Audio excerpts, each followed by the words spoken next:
여러분 안녕하십니까, 경제한방입니다. 오늘은 그레이트 브리튼 대영 제국으로 가볼까 해요. 오늘 제가 영국 이야기를 하려는 이유, 더 이상 이 영국이 해가 지지 않는 나라가 아닐 것 같아서, 해가 곧 질 것만 같아서입니다. 영국이 어떤 나라인가요? 산업혁명의 발상지이자 정치, 경제, 문화적으로 세계사에서 빼놓을 수 없이 등장하는 국가잖아요. 런던 하면 어떤 게 떠오르세요? HSBC, 바클리스, 스탠다드 차타드, 이런 글로벌 금융그룹을 보유한 세계 3대 금융 허브죠. 코로나 시기 다들 알게 됐던 회사 아스트라제네카, 이 세계 최대 제약회사도 영국 겁니다.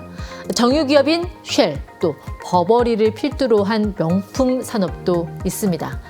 자, 그런데 이런 영국에서 최근 들어 심상치 않은 조짐이 나타나고 있어요. 혹시 기억하실까요? 2020년 유니세프는 영국의 일부 지역에서 이 끼니를 굶는 아이들을 위해 25,000파운드, 우리 돈으로 약 3,700만 원을 지원했습니다.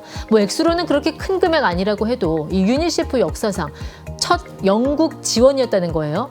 아니, 선진국 영국에서 식량 원조를 받는다? 의아하셨을 겁니다. 그런데 최근엔 또 이런 통계가 나왔어요. 영국 싱크탱크 식품재단이 발표한 보고서인데, 한마디로 영국 어린이들의 키가 작아지고 있다. 자, 보시죠. 지난 2002년부터 2013년까지는 영국 5살 어린이들의 평균 키가 점진적으로 증가는 해요. 그런데 그 이후부터는 줄어들죠. 그러다가 역전 현상이 일어났다는 겁니다. 물론 아이들 키에는 유전, 민족성, 여러 가지 변수들이 있죠. 그런데 이 보고서의 분석은 달라요.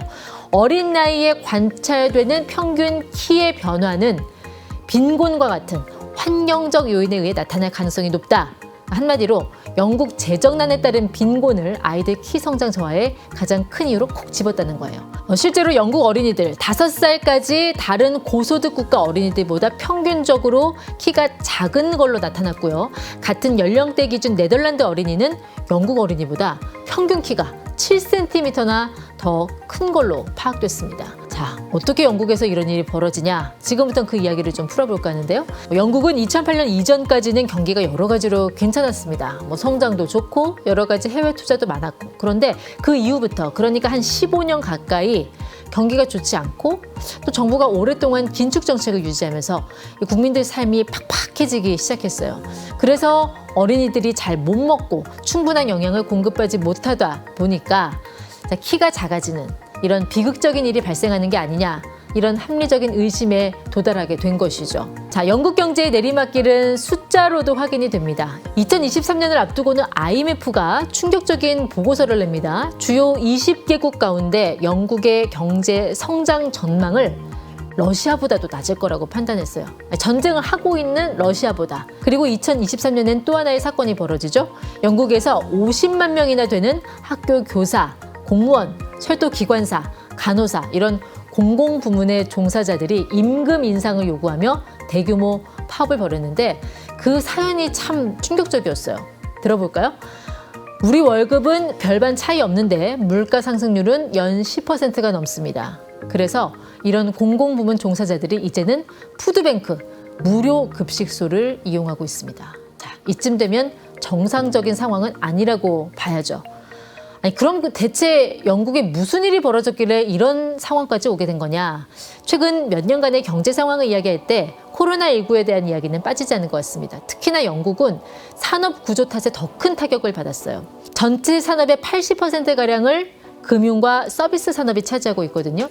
영국은 코로나19 사태 이후 몇 차례 이 셧다운 정책을 펼쳤는데, 식료품점을 제외한 레스토랑, 커피숍, 펍 모두 문 닫았습니다. 이에 따른 음식, 숙박, 서비스 산업을 중심으로 한 피해가 커질 수밖에 없었죠. 그리고 코로나 위기에서 회복될 즈음인 2022년 2월엔 또 다른 카운터 펀치를 맞습니다. 바로 러시아의 우크라이나 침공이었죠.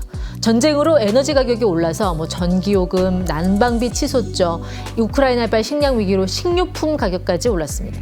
안 그래도 영국 하면 물가 겁나게 비싸기로 유명한 나라잖아요. 저도 영국 여행 때 삼겹살집 들어갔다가 정말 기겁하고 바로 나온 아픈 기억이 있습니다.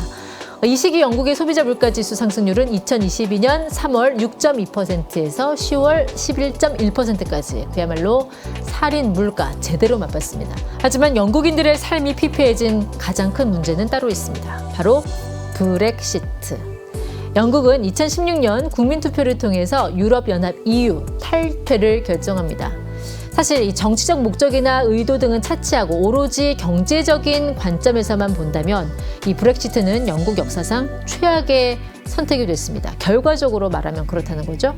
짤막하게 브렉시트에 대해서 이야기하자면 자, 데이비드 캐머런 총리, 보수당 내 우파를 잠재우기 위해서 국민투표를 제안합니다.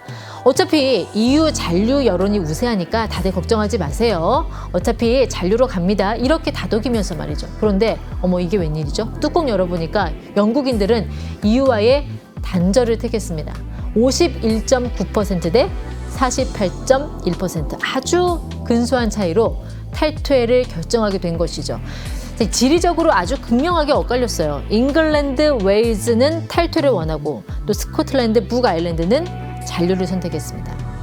아니 왜 이렇게 지역별로 차이가 나냐. 런던은 제가 앞서 말씀드렸지만 세계 금융의 허브, 그러니까 EU와의 연계가 필요해요. 그러니까 소득 수준이 높고 교육 수준 높을수록 잔류를 희망한 것이죠. 반면에 임금 낮고 교육 수준 낮을수록 탈퇴를 희망합니다. 왜요? EU 가입한 이후 국경 문턱이 낮아져서 영국의 이민자, 노동자 유입이 급격하게 늘어나기 시작했거든요. 당연히 일자리 경쟁이 치열해지겠죠. 그러니까 영국의 하층민과 노동자들은 아니 왜 EU에 가입해서 우리 일자리 빼앗냐 이런 정서를 갖고 있었는데 영국 정부가 그게 파악이 안 된 상태에서 정치적인 오판을 한 겁니다. 브렉시트 투표 이후 7년간 영국 총리들 볼게요. 75대 총리 데이비드 캐머런, 76대 테레사 메이, 77대 보리스 존슨. 정말 괴팍하고 스캔들로 악명 높았죠. 그리고 78대 리즈 트러스, 역사상 최단기 총리. 아마 이름 기억하실 겁니다. 감세, 에너지 보조금 지원하겠지만 돈이 어디 있는지 모르겠어 라는 말로 채권 금리가 말도 안 되게 오른 거. 우리나라로 치면 김진태 도지사의 그 레고랜드 디폴트 발언 같은 건데 그야말로 그때 영국 금융시장 박살났습니다. 자, 그럼 EU를 탈퇴하면서 영국에 독이 된 건 정확히 뭐냐? 무관세, 무절차로 자유롭게 국경을 오가는 다른 EU 국가들과 달리 영국은 관세와 규제를 받게 되면서 참 무역하기가 어렵게 된 거죠. 예를 들면 이런 거예요. 그러니까 프랑스에 한 회사가 있는데 영국 회사랑 거래할까? 네덜란드랑 거래할까? 고민하면 어떻겠어요? 브렉시트 때문에 영국은 통관 오래 걸리죠? 까다롭죠? 당연히 네덜란드랑 거래하겠죠. 이게 쌓이고 쌓이면 영국 GDP는 당연히 악영향을 받을 수밖에 없는 거예요. 통관 절차가 오래 걸리면 소비자 물가도 그거를 그대로 반영을 해서 오를 수밖에 없습니다. 참 아이러니하게 이 골칫덩어리라고 여겼던 이민자들이 사라지니까 이제는 또 인력난에 시달린다는 소리가 나옵니다. 단순 노무와 서비스업, 금융산업 관련 이민자 인력도 부족해지면서 다시 돌아왔으면 좋겠다라는 그런 말들이 나오고 있다는 거예요. 아니 이러면 기업들이 투자할 만 나겠습니까? 자, 영국 가전업체 이 청소기, 드라이기로 유명하고 다이슨이죠. 본사를 영국에서 싱가포르로 옮겼습니다. 일본의 파나소닉도 유럽 본사를 영국에서 네덜란드로 이전했고요. 영국 유럽연합 교역량 3분의 1 감소, 1인당 국민소득 약 70만 원 감소. 자, 영국 경제 규모 4% 하락 전망. 영국 내 금융서비스 종사자 약 2만 명 실직 예상. 이 모든 게 브렉시트 이후 일어났거나 또 예상되는 얘기입니다. 요즘 영국에서 유행하는 신조어가 있습니다. 브레그렛. 그러니까 이 브렉시트와 후회하다는 의미의 리그레트의 합성어인데요. 자, 브렉시트를 후회한다. 자, 이렇게 후회하는 것 말고는 달리 대안은 없는 걸까요? 영국의 태양은 다시 떠오를 수 있을까요? 아니면 영원한 석양으로 저물게 될까요? 지금까지 경제한방이었습니다.